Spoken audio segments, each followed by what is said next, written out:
Just a second, we are on the air, Les. The name of our next guest on Live at 5 is synonymous with musical innovation. He is the legendary Les Paul. Les and his wife Mary Ford were pioneers in the 50s. They used a solid body electric guitar that Les invented, along with multiple vocal tracks to give popular music a brand new sound.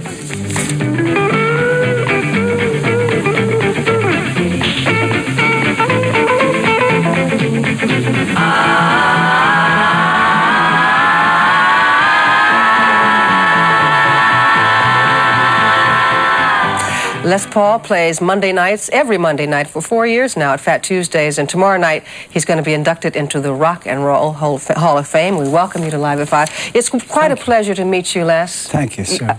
As the jazz legend, are you comfortable being inducted into the Hall of Fame tomorrow night? Oh, I'm more than comfortable. I'm very honored. The Springsteens, Keith Richards, Bon Jovi, Eddie Van Halen, all these people come see you on various Monday nights. You sure do. How, as rocker guitarists, do they measure up to the greats of the 30s, the 40s, the 50s? Could you put them in a studio? Could they read music? Could they do the thing? Some, but in the majority of cases, you're asking about the real greats like the Ella Fitzgerald, the Art Tatums. Sure, the Wes Montgomerys, the guitarists. We're talking guitarists. No, they don't. So where they have showmanship, I guess. Well, they're cruising in another lane. They're apples and oranges. That's right. Okay. You have had a recording studio in your home for years. All my life. All your life. It fascinated me to know that such people as W.C. Fields cut a record there. What do you remember about those days and the people that came in to record at your home? Well, having worked with him so much in the Army days, that was my job to play for him in the Army. So it wasn't at all unusual to be with Jimmy Stewart or Bing Crosby or W.C. Fields or anything like that. And W.C. Fields in particular, they called up and said, Les, can you make a record this week? Because W.C. Fields is ailing, and we'd like to get a record out. And so we got the record out just prior to his death.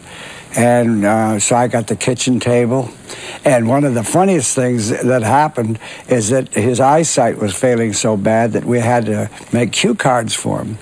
And when we made the cue cards for him, what cracked me up is that it says, well, and that was the end of that cue card.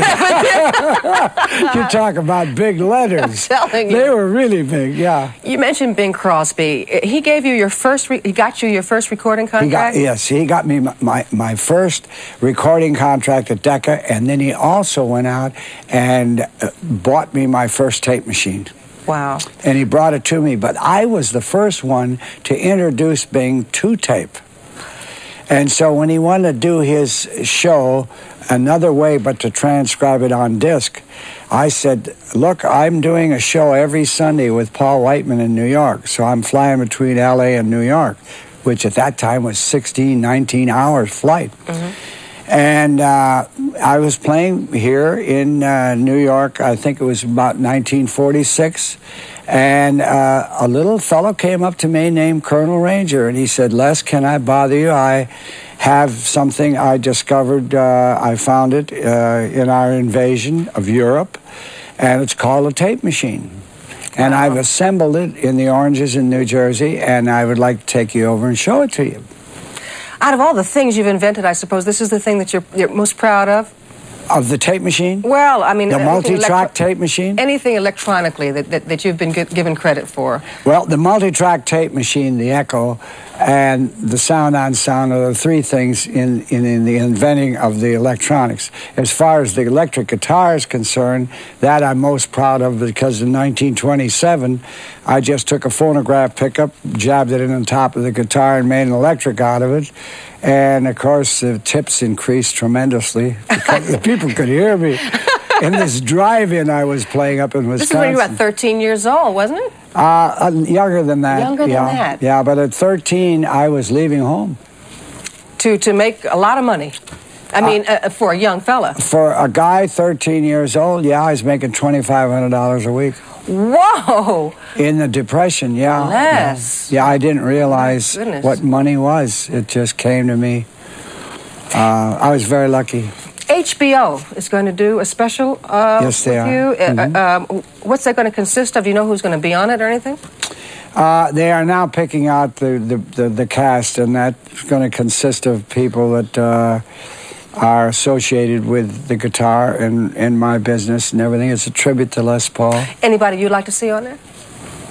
Me? Yeah, you. Who would you like? You don't want to get you don't want to get involved. I thought maybe you might have some people that you'd like to see on your own special. Oh yes, I'm sure I'd like to see Jimmy Page, and there's just a lot of friends. I'd have to think about it, and a lot of people that I admire in the business that you know. I think they would be better to choose it because I think I would probably lead them astray.